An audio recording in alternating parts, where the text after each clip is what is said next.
Oh, well, hello again. How are we? How are we doing? I really need to sort my backdrop out. I know, I get it, okay? It's pending. I need to fucking sort the backdrop out because it's just awful. I'm meant to be a professional and I've got really shitty wallpaper and all my shit behind me, but you know, we'll sort it at a later date, just leave me be. So today's video is kind of inspired by my TikTok lives that I do, because a lot of people in my lives love it when I give them like savage advice, or I tell them straight, or I tell them, you know, what they should be doing in a situation, because I am very straight up and I'm very to the point and I don't really give a shit. So I thought, fuck it, I'll become an agony uncle for people. Put another Instapan? The pan that cooks instantly. No. Put another Instagram up to see what you guys wanted some advice on. There's loads of different things. And let me tell you right now, some of you are not going to like the advice I'm going to give you. This is going to be interesting. A lot of you are going to kind of be a bit like, fucking hell, all right, like, I didn't really need to know that. But we move. If this does well, I suppose this could become a regular thing where I become an agony uncle for all you lot. Because some of the responses... Mate, some of you have got some fucked up shit going on in your life, so I'll help where I can. Just a little fun one, you know what I mean? I can't really go out, we're still in lockdown, that sort of thing, so just another little fun one that I can do from my room, just to give you something to watch, you know? So, let's get fucking into it. Some of these are juicy stuff. So the first one, obviously I'm going to kick it off with this one, is how to not give a fuck. This got asked by multiple people, but the first person I saw it from was Sarah. Now, it's not an easy one. Okay, it's really not an easy one. The best way I could probably say for you to stop giving a fuck about what people think and, you know, caring what people say about you is once you become 100% happy with yourself. You know what I mean? Once you're all 100% happy with yourself, everything else falls into place and you kind of stop caring what other people think and you do whatever the fuck makes you happy, regardless of what people say. Confidence comes with it. You're doing what makes you happy. You're not doing it for other people. I think once that you kind of work on yourself, and it takes a long time, man, but once it happens, it will just be like a switch. It will just click and you'll just instantly stop caring about what others think of you, which is great because fuck everyone else. As long as you're happy, who gives a shit? Am I right? Am I right? Oh, no, I'm right. We're on the same level. I know, naughty. So this one's from Lauren and it says, why do boys ghost girls so often with no consequences? Now, I don't really agree with this one. I think that's a bit unfair. I think it's a little bit unfair to say, oh yeah, boys don't have any consequences. I would personally say that boys have more consequences than girls. Little bit of a rant here, you know, girls can ghost boys all the time and us boys just leave it. Whereas when a boy ghosts a girl, the girl goes mental, starts indirectly tweeting about him and stuff like that. It's a fucking dick thing to do. It's a massively dick thing to do. I'm not gonna lie to you, I've done it in the past. Everybody has ghosted someone at some point, okay? You live and you learn. There is consequences, you know, you tell all your friends that he's a massive dick and no one likes him anymore, you know what I mean? There's certain reasons why boys ghost. The number one main one is that they're a bit of a knob. You know, in my eyes, I always like to kind of just at least turn around to him and say, look, I don't want this to progress any further. You got to be straight up with people. If you're just straight up with someone from the beginning, or the minute that you know that nothing else is going to happen between you and him, or you and her, they know where they stand. And then there's nothing to be a dick about. But ghosting is fucking stupid. And I think it's out of order. But I don't think it's fair to say that only boys don't get consequences. You know, I'm sticking up for the boys here a little bit. Don't get me wrong, I'll be the first to fucking jump on the old bandwagon and say that us men are dickheads, because we are dickheads. I'm a massive dickhead. But, you know, you got to give credit where it's due. A lot of girls ghost as well, man. And a lot of girls get away with it and do whatever the fuck they want. But either way, ghosting is shit, and you shouldn't do it. Oh. I'm in love with my best friend, and I really don't know what to do about it. This one wanted to remain anonymous. I'm not going to lie to you, because obviously if they watch the video, they're going to know. This is a fucking sticky one. It's so hard to negotiate around this. You're not going to like the advice that I give you if you are watching. You are really not going to like this advice, but you're going to have to fucking tell them, okay? The problem is the more and more that you meet up with your best friend, okay, that you're in love with, the more and more you're going to get feelings for him, and the more you're going to sit there and wonder and just sit there and wish that you was with him. Now, don't get me wrong, asking him or at least telling them is a huge fucking thing, and there is a very big chance that you're going to get hurt. But at the end of the day, if you ask them and they even turn around and say, look, I just see you as a friend, I can't be with you, at least you know where you stand. You can start your healing process, you can learn to get over it, you can learn to live with it, and you can just carry on being friends. But the entire time that you don't know where you stand with them because you haven't asked, you are just going to beat yourself up about it. And in the end, you're going to end up fucking yourself up. You're just going to have to grab it by the balls. You got to grab it by the balls. You got to turn around to him and go, listen here, look, I'm in love with you. I don't know if you are. I fucking love everything about you, and I really want to be with you. Thoughts? And I know there's a follow-up question of, well, what if I ask them and it fucks up the friendship? Nicest way possible. If you turn around to your best friend and say that you're in love with them and that fucks up the friendship, they wasn't your best friend. Because if one of my best mates turned around to me and said that I'm in love with you and I want to be with you, and if I didn't want to be with them, I wouldn't sack them off as a friend. They're my fucking best friend, no fucking way. But at least I've told them and been honest with them and said, look, I don't see me and you being a thing. Okay? So if they sack you off because you know you've told them that you love them and they think, oh God, no, I can't be friends with them now, they weren't your best friend anyway. Go and find another one, fuck them. Really quick one, and this was asked by multiple people. How do I get over an ex? Get under someone else. Easiest fucking way. Easiest fucking way. Or if you're a boy, on top of someone else. So easy. The whole time that you're not interacting with other people and stuff like that, you're sat there wondering and thinking about them and thinking, they're going, oh, what if I could be with them? Oh, fuck that. Bad bitch and bad boy energy. That's what you need. Go out, do whatever the fuck you want to do, and get under someone else. You know what I mean? You'll soon be fucking taking your mind off of them when you're with other people. Best way to tell someone that you've slept with before that you don't want to sleep with them again. Just tell them, man. Some of these are so obvious. Just tell them, regardless if it's going to hurt their feelings. The thing is, there's a common theme throughout this whole video. Just be fucking honest with people, because if you're straight up with people from the start, no shit happens after. Don't lie to them. Don't lead them on, because if you lead them on, they're going to sit there and think, yeah, okay, maybe I do want to, you know, maybe they do want to sleep with me again. Just be honest. Just turn around and go, look, we had a great night. It was brilliant. It was fun. I don't want to do it again. It's nothing against you, but I personally don't want to do it again. Be straight up with them. They'll get over it. I'm sure they're a big person. I'm sure they're a big girl or a big boy. They're all grown up. They'll be fine. A lot of people think so many people are sensitive, you know. Yeah, they'll be a bit like, oh, well, I really wanted to do it again, but all right then. It's not that big of a deal. Just fucking tell them. It's not hard. So this one's from Bobby, and it says, so I really like this guy, and he really likes me, but he has a GF, and he tried to make a move on me. What do I do? Get fucking rid of him. What? Like, fair enough. Fair play to you. You know, he tried to make a move on you. You haven't technically done anything wrong. You can't help who you like. I understand that. And people like people that are in relationships all the time.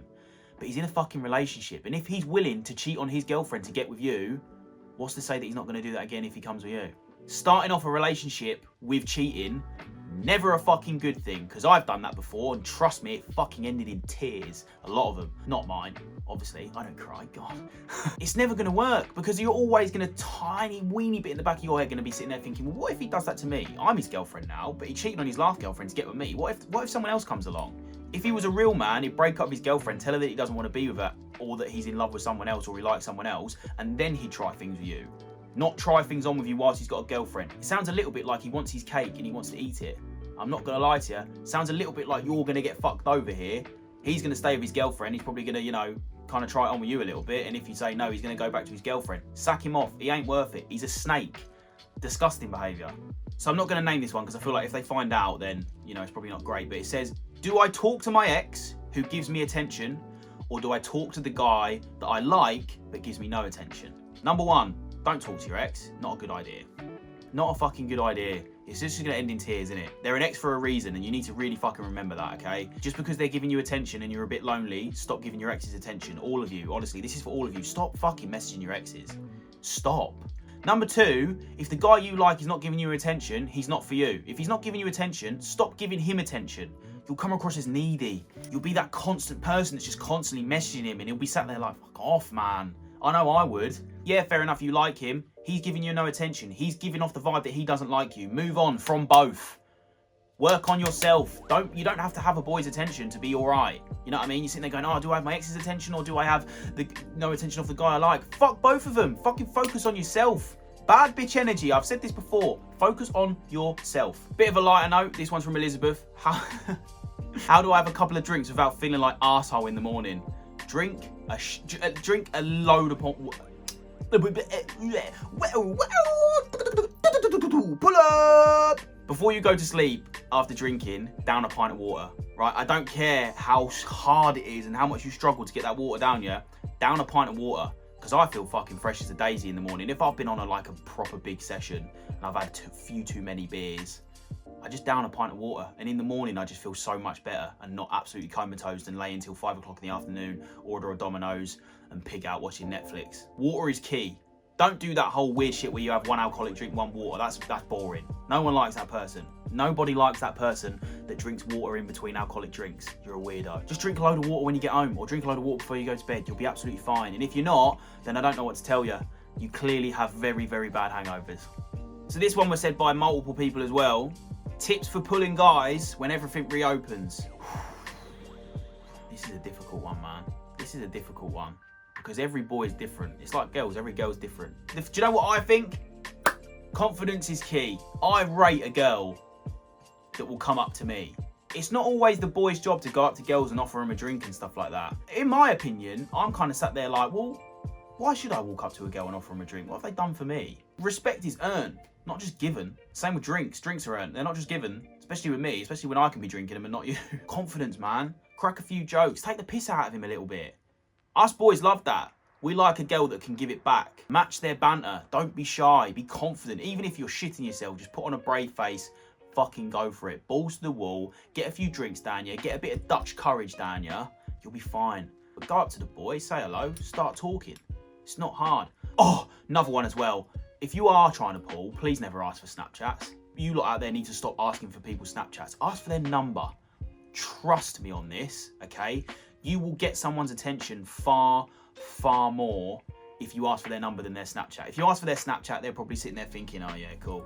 Just another girl or boy that's giving me their Snapchat, whatever. No dramas, it's Snapchat. Number's a personal item, it's a personal thing. And if they're willing to give you their number, they've given out a piece of personal information about you. Snapchat's not social media. Everyone adds everyone on social media. They are going to remember you far more than someone else that asked for their Snapchat that night. Stop asking for Snapchats. Snapchat's for dossers.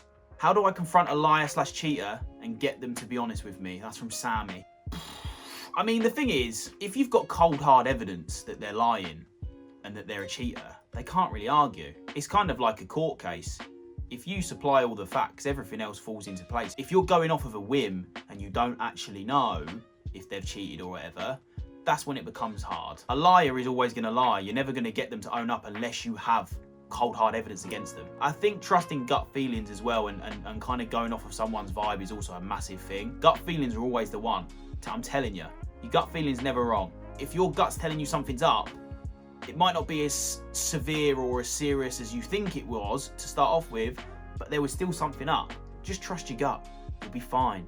Just confront them. If they carry on, you turn around and say, right, I don't want to do this anymore then because I feel like you're lying to me and I can't trust you. And trust me, once the trust in a relationship is gone, that relationship is dead and buried. Once you have stopped trusting that person in a relationship, it's fucked. Take it from me, I've done it fucking 6 odd bloody times where the trust is completely gone and try to make things work. It don't work, you just end up getting hurt. Don't fucking do it. Save yourself. Save yourself! When is it too soon to tell someone that you like someone or to ask them when you can be exclusively speaking? That's from Ella. It's different for everyone. Every situation between two people is completely unique and different, okay? There's similarities between some and the others and whatever, but it's all different. Again, gut feeling. You're just gonna have to go with it. You're gonna have to see what their vibe is. And also, the best way to ask is fucking asking. If you've been speaking for a while and that person likes you, but they don't quite want to be exclusively talking to each other yet, and they think it's a bit too early, then fine. But at least you've thrown it out there and said that you're going to be willing to do that at some point. They then know. And normally it speeds up the process for them. There's always that weird limbo stage when two people are talking and you both like each other, but neither of you kind of want to say it because in case the other person doesn't actually say it, and then you're not on the same page, and then oh my god, and then one of you ends up getting hurt, right? I think you'll find with a lot of things, if you are on the same page, if one person makes the leap first and says, you know what, I like you. I want to be exclusively seeing you. I don't want to be seeing anyone else. I just like you. I purely like you. Even if they turn around and go, I think it's a bit early. I don't really want to do that at the minute. You'll soon find that within normally about a week, they kind of sit there and think about it and think, no, I really like that person as well. I don't want to be seeing anyone else. I don't really care. And then you'll be exclusively seeing each other. But you need to talk. Communication is key in any relationship. It's the same with friendship. It's the same with anything. Communication is key. If you don't communicate, it's going to fall apart. It's going to be fuckaroo-doo. Fuckaroo-doo? Fuckadoodle dude. Fuckadoodle dude. I'm going to have a little sipperoonie of the old juiceroonie. Apple and blackcurrant, you know the score. My wrist clipped then. What the fuck? Ooh. Oh my god. Ooh, yeah, baby. That's some good shit. Good shit. So this one's from Beth, and she's turned around and she's gone, how do I become more confident like you? Confidence is hard, man. because again, it is very different for a lot of people. My confidence comes from me not giving a fuck about what anyone thinks about me. I can go out and dance like an absolute tit, and I can curl my eyelashes, and I can do whatever I want, and people can call me names, and people can give me hate and whatnot. I really couldn't give a shit. It's water off a duck's back for me. I don't care. And I think that is the best way to build your confidence. Stop letting people put you down. Stop caring what people think about you. It's one person's opinion. Fuck them. And I understand when you're younger and stuff, it gets to you, man. It's horrible. It's like high school stuff. But I think it comes with a bit of age as well. Once you get a bit older and you start to kind of mature a bit, you kind of stop caring what people think about you, and you kind of just do your own thing, and you do whatever makes you happy. You know what I mean? One piece of advice my mum always gave me, and it's always stuck with me. The single most important person in your life is you. Okay, yeah, you've got significant others like a girlfriend or a boyfriend or you're in a marriage or whatever like that. You know what I mean? You know, they're all really important to you. Family's really important to you, but it's your life. It's not your family's life. It's not your girlfriend's or boyfriend's life. It's your life. So I think the way to become confident is just stop caring what people think about you. Do what makes you happy. And as soon as you start making yourself happy, sounds a bit weird, but you know what I mean. Dirty minds don't start. As soon as you start making yourself happy, everything else will fall into place. So toxic/abusive relationships, how to get out/over them. Fuck, this is a deep one, man. Toxic relationships are really hard to get out of, but they're easier than abusive relationships to get out of, I guess. If someone's toxic, they're toxic, and they're never really gonna change. They're always gonna be a toxic person, and no matter how much you sit there and wait for them to change and you think that you can change them, if a person is toxic, they are constantly going to be toxic. They're never gonna change unless they want to. So I think the best way to get out of a toxic relationship is just fuck off. Just get the fuck out of there and get as far away as possible. And the best way to get over them is just to sit there and remember how much of a fucking dick they were. As much as you love them, just think about all the bad times. Because when you break up, everybody does it. Everybody thinks about all the good times that you and that person had. You never think about the bad times, you always think about the good times. But if they were toxic, you need to sit there and you need to actually remind yourself just how much of a dick they were. And you'll soon fucking get over them. Abusive relationships are slightly different. And this isn't my forte, I'm not gonna lie. The best advice I would have is fucking surround yourself with people that can help you. There's a lot of places out there that can help. Number one is the fucking police. It's very hard considering you're meant to love that person and calling the police on them. But if they're abusing you, man, get the fucking police involved, or at least get somebody involved so they can make sure you're all right and care for your well-being. And the way to get over an abusive relationship, I don't think you ever really get over an abusive relationship. You know what I mean? I don't think you ever fully get over it. I think you learn to live with it. It comes to a point where you don't want to let it get to you anymore. So you just learn to live with the fact that they abused you. I don't think it gets any easier. So I don't think you do get over it. But I think it definitely makes you stronger as a person. You'll never fucking stand for it again. Let's put it that way, you know? That's the best advice I can give on that one, because I haven't been in an abusive relationship. How do I stop being bullied? Oh, mate, I fucking hate bullies. I hate bullies. If you're a bully, you're a little prick. You know that, don't you? Like, you're an actual dickhead. There's multiple ways to stop bullying. The problem is with bullying at the moment is it's no longer just at school. It's now online. And a lot of kids are online now, and it's hard. Tell your teachers, tell your family, it'll get sorted. I know it feels like it's gonna get worse, right? I know it feels like it, but you gotta tell someone. If you're getting bullied, reach out for help. You're not a wimp because you're telling your mum that someone's picking on you. You're not a wimp because you're telling your teacher that someone's picking on you. Fuck them, they're a dick. And also, I'd just like to point out that people that bully people are actually really, really insecure people. Obviously, I'm guessing this has been said by someone that's really young or quite young. I know they seem like this big, confident person that doesn't care. They are probably more sensitive than you. Bullies are ridiculously insecure because they bully people to make themselves feel better because they feel like shit. And that's normally because they've got stuff going on at home, or they're generally just really insecure. So they vent that frustration out on other people. You're a lot stronger than that. You know what I mean? And it's not your fault that they're picking on you. Never think it's your fault. It's their fault. It's their issues that they have to deal with. But just reach out. Teachers, parents, friends. Failing that, just smack them in the fucking mouth. Most bullies are just all mouth. So if you just throw a punch at them, you might be all right. But also, you know, I'm not condoning that. Just go and tell the teacher. How do I build a social media profile? Fuck knows. You should be giving me advice on this one because I have no idea.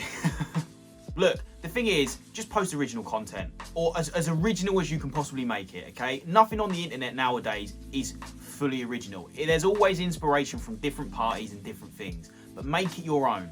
Don't just outright copy a video. It's like all the trends on TikTok and stuff like that, where you just watch the exact same video over and over and over and over again. It's boring. There's no originality, none. Put your little spin on it, make something a little different, stand out, and it should fall into place. I mean, don't get me wrong, social media is very up and down, and you do have to get incredibly lucky, and I got really lucky. But if you work hard at it, it's like anything. You work hard, you'll see results. If you're not willing to work harder, you're just gonna copy everybody else and just do the same old shit. You're gonna be like everybody else. You're gonna not have a social media presence. It's as simple as that, really, isn't it? So I hope I'd answered a few of your questions. There was a lot more. Obviously, if this carries on and you actually want this to carry on and you want me to give you more advice, straight talking advice on different subjects and stuff, I will carry this on because I quite enjoyed it. I quite like giving advice out to people. I'm an advice guru, some would say. Oh, yeah. But yeah, we'll see. We'll see how this does. If people like it, we'll do it. If not, fuck it. It was something I tried to do and we didn't like it. If you want to get involved in something like this, or you've got advice that you want me to give you, or whatever it is that I decide to do next, I am constantly posting ideas and things for you to get involved in on my Instagram. Links will be below. Whatever it is, or even just a fucking video idea, to be honest. You know, I take on everyone's advice. You know, I'm giving you advice, why shouldn't I take yours? I'm always putting stories up. Get yourself involved if you want to be involved in one of these videos. Oh yeah, I'm getting better at this. I'm getting better at getting the old outro going, you know what I mean? I didn't stutter once there. Pat on the back for me. Yeah, boy. Make sure you hit the subscribe button, ring the bell so you never miss a moment, guys, because I know you don't fucking want to miss a moment. Make sure to follow me on the Instagram and the TikToks and all that. All the links will be below, and I hope you have a fucking lovely day, and I love you lots. Bye-bye, bitches.